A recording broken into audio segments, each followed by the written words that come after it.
بسم اللہ الرحمن الرحیم. السلام علیکم fourth class. Hope you will be fine. I am your Urdu teacher Qurat Ulain. الف سے اردو پہلے آپ لوگ اوپن کر لیں.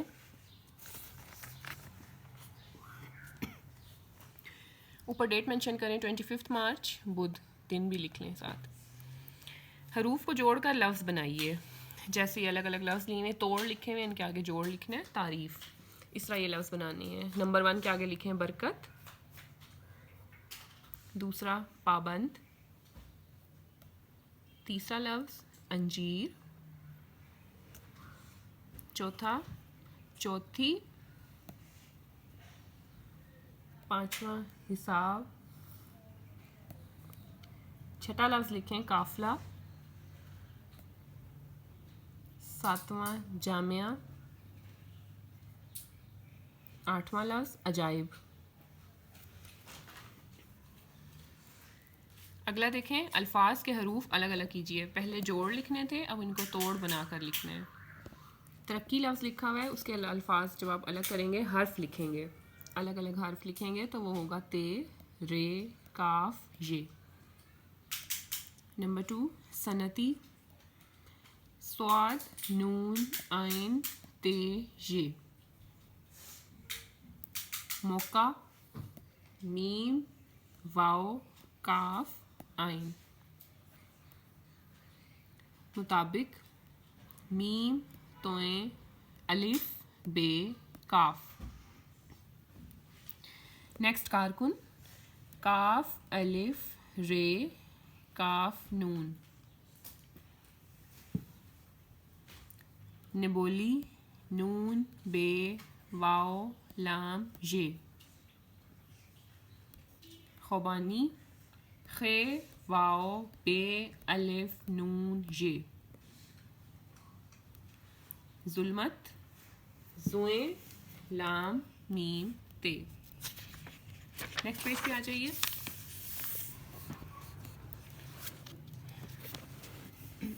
یہاں پر دو حروف جوڑ کر لکھے ہوئے ہیں، ان کو آپس میں جوڑ کر ایک لفظ بنانا ہے. پہلے تو صرف ایک حرف تھا، اب دو حروف ہیں اکٹھے، ان کو جوڑ کر ایک لفظ بنانا ہے. پہلا لکھیں میدان، دوسرا تعریف،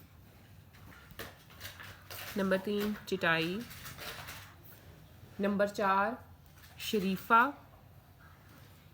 نمبر 5 سیاہ، نمبر 6 چپٹا، نمبر 7 کھلاڑی، نمبر 8 لیچی، نمبر 9 محنتی، اور نمبر 10 چشمہ. آگے نیکسٹ پیج، اس کی ریڈنگ ہی صرف کرنی ہے، یہ بھی آج کر لیتے ہیں. کراچی. کراچی پاکستان کا سب سے بڑا شہر ہے. یہ بحیرہ عرب عریبین سی کے کنارے پر واقع ہے. اس کا پرانا نام کولاچی تھا. تاریخ کے مطابق اسے مچھیروں نے آباد کیا تھا. یہ ایک اہم بندرگاہ بھی ہے. پاکستان کے بانی محمد علی جناح اسی شہر میں پیدا ہوئے تھے. یہ ایک صنعتی شہر ہے. یہاں بڑی بڑی فیکٹریاں اور کارخانے ہیں. یہاں بینک، اسکول، ہسپتال اور جامعات بھی ہیں.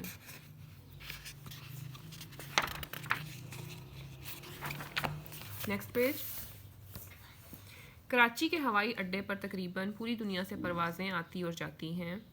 کراچی میں خرید و فروخت کے بڑے بڑے مراکز بھی ہیں. یہاں کے لوگ بہت محنتی ہیں.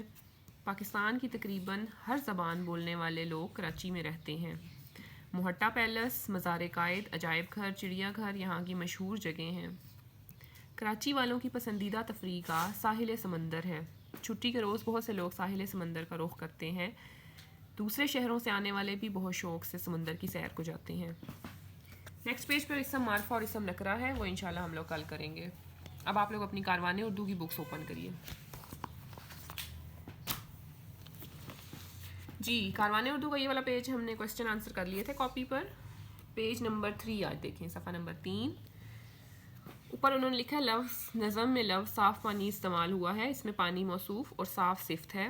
اب آپ نیچے دیے الفاظ سے پہلے صرف مناسب صفات استعمال کیجیے. کچھ الفاظ دیے گئے ہیں، ان سے پہلے صفت لگانی ہے. صفت کا مطلب ہوتا ہے خوبی. جس چیز کی خوبی بیان کی جائے اس کو کہتے ہیں موصوف. جیسے صاف پانی تھا تو اس میں صاف اس کی خوبی تھی کہ وہ صاف ہے. پانی وہ لفظ جو تھا اس کو موصوف کہیں گے. یہاں پر موصوف دیے گئے ہیں، ان کی صفات لکھنی ہے. آسمان کے ساتھ آپ لوگ لکھیں گے نیلا، یعنی نیلا آسمان، نیلا اس کی خوبی ہے، آسمان موصوف ہے. اونچا پہاڑ، ہرا بھرا، میٹھا پھل، چمکتا سورج، سرسبز زمین، بہتا دریا، ہرا پودا، خوشبودار پھول، اندھیری رات. سوال نمبر 6 دیکھیے. نظم میں موجود اللہ تعالیٰ کی نعمتوں میں سے 4 کی تصاویر بنائیے اور رنگ بھریے.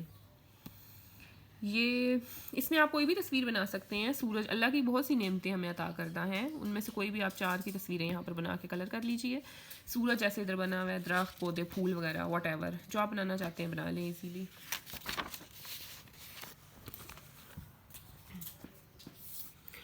نیکسٹ پیج، صفحہ نمبر 4. سارے کام کون کر جاتا تھا؟ اس کے اوپر ڈیٹ لکھ لیں آپ لوگوں. 25 مارچ، دن بھی لکھ لیجئے بدھ. سارے کام کون کر جاتا تھا؟ اس کی میں ریڈنگ کرتی ہوں، پھر املا کے الفاظ آپ کو انڈرلائن کروا دوں گی. مسلمانوں کے پہلے 4 خلیفہ خلفائے راشدین کہلاتے ہیں. کیا آپ ان کے نام جانتے ہیں؟ پہلے 4 خلفہ کون سے ہیں؟ حضرت ابوبکر صدیق رضی اللہ عنہ، حضرت عمر رضی اللہ عنہ، حضرت عثمان رضی اللہ عنہ اور حضرت علی رضی اللہ تعالیٰ عنہ. ٹھیک ہے. مدینہ کے قریب ایک اندھی بڑھیا کی جھونپڑی تھی. وہ بیچاری بہت کمزور اور غریب تھی. اس کے گھر میں اس کے سوا کوئی اور نہ تھا جو اس کی مدد کرتا، اس کا خیال رکھتا اور اس کا کام کاج کرتا. حضرت عمر فاروق رضی اللہ عنہ کو جب اس بوڑھی عورت کے بارے میں پتہ چلا تو آپ ہر روز صبح سویرے بڑھیا کے گھر جاتے، اس کے گھر میں جھاڑو دیتے، پانی بھرتے، ضرورت کی چیزیں بازار سے لا کر رکھ دیتے. بڑھیا تو بیچاری اندھی تھی، اسے پتہ بھی نہ چلتا اور حضرت عمر رضی اللہ عنہ خاموشی سے اس کے سارے کام کر کے چپ چاپ چلے جاتے. ایک عرصے تک ان کا یہی معمول رہا. ایک دن حضرت عمر رضی اللہ عنہ جب بڑھیا کے گھر آئے تو دیکھا کہ گھر میں جھاڑو بھی دی جا چکی ہے، مٹکوں میں پانی بھی بھرا ہوا ہے اور ضرورت کی ہر چیز گھر میں موجود ہے. اب تو انہیں بڑی حیرت ہوئی کہ آخر مجھ سے بھی پہلے آ کر یہ سارے کام کون کر گیا ہے. دوسرے دن بھی ایسا ہی ہوا اور تیسرے دن بھی. بڑھیا بیچاری تو اندھی تھی، اسے کیا خبر کہ کون آتا ہے اور یہ سارے کام کر جاتا ہے. اس لیے حضرت عمر رضی اللہ تعالیٰ عنہ نے سوچا کہ مجھے چھپ کر یہ راز جاننے کی کوشش کرنا چاہیے. اگلی رات کو آپ دروازے کے قریب چھپ کر کھڑے ہو گئے. ابھی صبح ہونے میں کافی دیر تھی کہ ایک صاحب چپکے چپکے تشریف لائے اور گھر کے سارے کام خاموشی سے کرنے لگے. انہوں نے پہلے گھر کی جھاڑو دی، پھر مٹکوں میں پانی بھرا، پھر حضرت عمر رضی اللہ عنہ اندھیرے کی وجہ سے ان کو پہچان بھی نہ سکے. جب وہ صاحب کام کر کے دروازے کے پاس پہنچے تو حضرت عمر انہیں دیکھ کر حیران رہ گئے.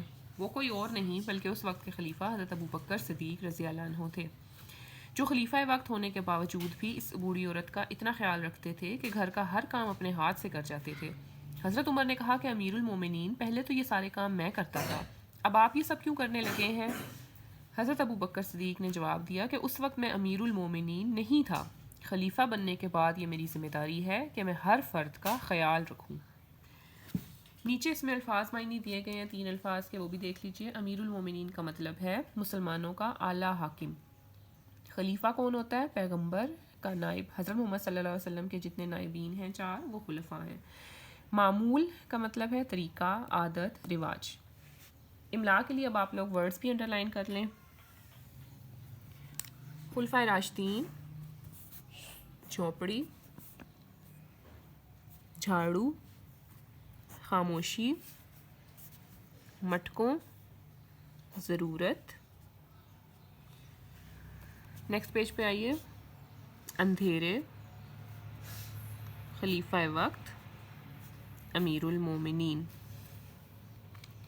Thank you.